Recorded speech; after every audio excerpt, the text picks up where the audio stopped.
Hello student, कैसे हैं आप सब। एक बार पुनः से कोचिंग क्लासेस पर स्वागत है। उम्मीद करता हूं आप सब अच्छे होंगे, मस्त होंगे, बेहतर होंगे, आपकी पढ़ाई बेहतर चलेगी। बच्चों, क्लास 12 फिजिक्स एनसीईआरटी में चैप्टर 11 चल रहा है, जिसमें आज का टॉपिक है डी ब्रॉगली समीकरण। तो इसे आप लोगों को बोर्ड एग्जाम के हिसाब से तैयार कर ही लेना है, क्योंकि कई बार पूछा गया है। आगे चलकर बच्चों आपको काम भी आएगा, इसलिए इस वीडियो को अच्छे तरीके से देखें, समझें, एक बार में ही क्लियर होगा। चलिए शुरू करते हैं बच्चों। तो सबसे पहले ये समीकरण तो है ही है, इसके बारे में परिभाषा भी देखेंगे कि डी ब्रॉगली तरंग समीकरण किसे कहा जाता है। उसके पहले द्रव्य की तरंग प्रकृति के बारे में उन्होंने बताया। देखिए बेसिक सा है। उन्होंने क्या कहा कि चूंकि जो ऊर्जा है ब्रह्मांड में, जो कुछ भी बच्चों, ऊर्जा से ही सब कुछ निहित है, ऊर्जा से ही सब कुछ संचालित होता है। तो ऊर्जा जो है या तो पदार्थ में होगा या तो विद्युत चुंबकीय तरंग या विकिरण के रूप में होगा। भाई एक स्थान से दूसरे स्थान तक स्थानांतरित हो रहा है। जैसे 1924 में इन्होंने अपनी अवधारणा प्रस्तुत की। जैसे आप लोग देखते हैं बच्चों कि आपके घर में है ना मोबाइल है, नेटवर्क कहाँ से आ रहा है? ये विद्युत चुंबकीय तरंग के कारण है। कमरे के अंदर आप मोबाइल लेकर चला रहे हैं, अभी आप ये वीडियो देख पा रहे हैं, वो कहीं ना कहीं ऊर्जा जो है ट्रांसफर हो रहा है आपके मोबाइल तक। तो कहीं ना कहीं वो तरंग के रूप में ऊर्जा संचरित हो रही है। यानी जो आपका ऊर्जा है एक प्रकार से विद्युत चुंबकीय तरंग के रूप में है ब्रह्मांड में। क्लियर है? ये तो ठीक है।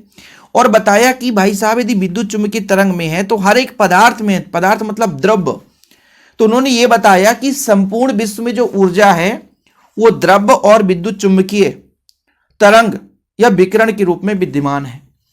भाई साहब द्रव्य मतलब पदार्थ, ये तो सबको पता है, पदार्थ में ऊर्जा है। आप एनर्जी लेते हो भाई साहब तो ऊर्जा रहता है कि नहीं है? तो हर एक वस्तु में ऊर्जा है, हर एक कण, परमाणु, अणु सब में ऊर्जा है। उसी प्रकार से उन्होंने कहा भाई साहब विद्युत चुंबकीय जो तरंग होते हैं, विकिरण होते हैं, उनमें भी ऊर्जा है। तो सबसे पहले तो उन्होंने ये बताया कि ब्रह्मांड है, ये जो ऊर्जा है या तो वो द्रव्य में है या तो विद्युत चुंबकीय विकिरण में है। यानी जो ऊर्जा है द्रव्य में भी है और विद्युत चुंबकीय तरंग या विकिरण में भी है। तो जब यदि विद्युत चुंबकीय तरंग की द्वैतीय प्रकृति है तो उसी प्रकार से द्रव्य की भी द्वैतीय प्रकृति होनी चाहिए। देखो ना, रिलेट करो। 1924 में उन्होंने क्या बताया कि जो ऊर्जा है वो दो भागों में है, एक तो द्रव्य और एक विद्युत चुंबकीय तरंग के रूप में पाया जाता है। ऊर्जा दो प्रकार से पाया जाएगा। तो यदि विद्युत चुंबकीय तरंग की द्वैतीय प्रकृति है, यदि विद्युत चुंबकीय तरंग की द्वैतीय प्रकृति है तो कहीं ना कहीं द्रव्य की भी द्वैतीय प्रकृति होगी। इसलिए उन्होंने कहा भाई साहब कि यदि आपकी विद्युत चुंबकीय तरंग है उसमें कण और तरंग की प्रकृति है, ऐसे ही द्रव्य के भी कण और तरंग प्रकृति पाई जाती है। तो ये अवधारणा स्टार्टिंग का था उनका। और फिर उन्होंने कण के तरंग प्रकृति के आधार पर एक समीकरण प्रस्तुत किया जिसे डी ब्रॉगली समीकरण कहते हैं। अब आपको थोड़ा बहुत लिखना भी है कि सन 1924 में फ्रांस के भौतिकविद लुइस विक्टर दे ब्रॉगली ने एक क्रांतिकारी विचारधारा प्रस्तुत किया, जिसके अनुसार संपूर्ण विश्व में जो ऊर्जा है द्रव्य और विद्युत चुंबकीय तरंग अर्थात विकिरण के रूप में विद्यमान है। प्रकृति में सममितता है भाई साहब। अतः यदि विकिरण की द्वैतीय प्रकृति है तो कहीं ना कहीं गतिमान द्रव्य व कण की भी द्वैतीय प्रकृति होती है, कण और तरंग के रूप में। ठीक है। दे ब्रॉगली के अनुसार प्रत्येक गतिमान कण के साथ तरंग संलग्न होता है। गतिमान कण के साथ संलग्न इस तरंग को द्रव्य तरंग या दे ब्रॉगली तरंग कहते हैं या तरंग समीकरण कहते हैं, जिसमें लैम्डा बराबर h/m भी होता है। इसकी आप गणना अभी आगे करोगे। तो चलिए शुरू करते हैं। ये समीकरण आपका पूरा देखिए, स्क्रीनशॉट ले लिए होंगे। जितना मैं बताता हूं आप लोग स्क्रीनशॉट ले लिया करो। तो भाई प्लांक के आधार पर जो आपका ऊर्जा होता है, यानी जैसे मान लीजिए डी ब्रॉगली तरंग समीकरण मुख्य रूप से यहां पर मान लीजिए आप लोगों ने पढ़ा है कि जो फोटान की ऊर्जा होती है, फोटान की ऊर्जा समझ रहे हैं? यानी जो विकिरण है, विकिरण जो है वो ऊर्जा के छोटे छोटे पैकेट या बंडल के रूप में पाया जाता है, जिन्हें हम फोटान कहते हैं या जिन्हें हम क्वांटा कहते हैं। उसकी कण प्रकृति भी पाई जाती है और तरंग प्रकृति भी पाई जाती है। तो हर एक फोटान की जो ऊर्जा है वो E बराबर h न्यू के बराबर होता है।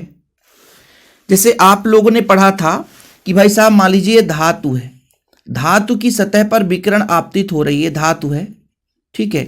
इस धातु के सतह पर विकिरण आपतित हो रही है, यहां से विकिरण आ रही है, ये विकिरण आपतित हो रही है, ठीक है। तो इसकी जो ऊर्जा है वो उसके आवृत्ति के समानुपाती है, ठीक है। जब आवृत्ति हटाते हैं तो E बराबर एच न्यू, ये आपका प्लांक नियतांक, और यही आपके फोटान की ऊर्जा हो जाती है। ये फोटान की ऊर्जा हो जाती है बच्चों, ठीक है। ये पहला आप समीकरण दो, ठीक है, कि E बराबर एच न्यू।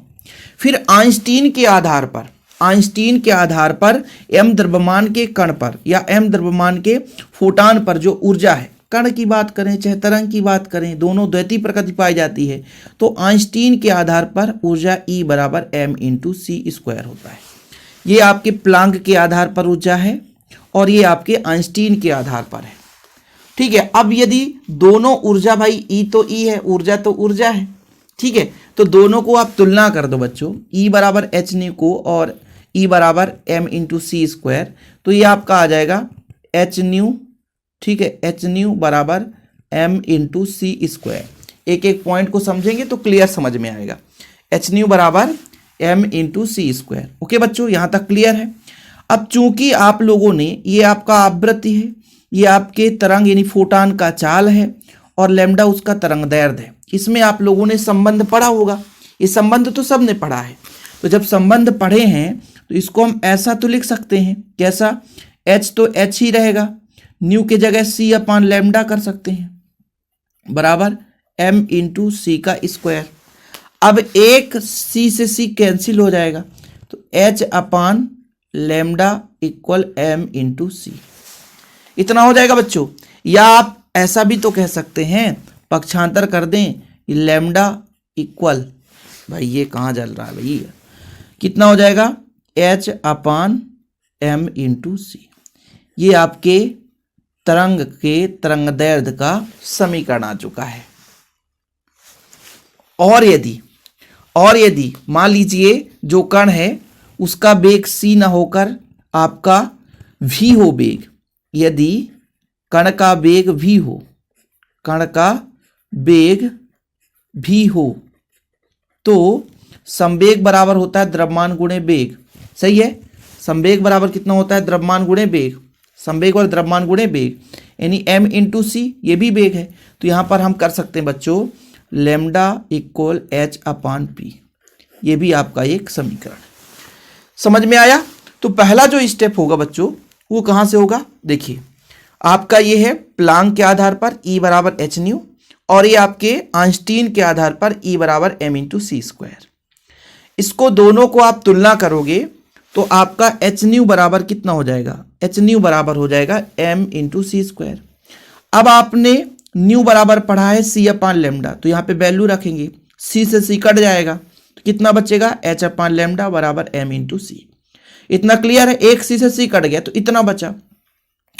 आप h को पक्षांतर कर दो, m इंटू सी को इधर ले आओ, ऐसे ही ना होगा, ये इधर जाएगा तो नीचे आएगा, तो ये आपका एक समीकरण आ गया जहां लैम्डा विकिरण की तरंग दैर्ध्य है।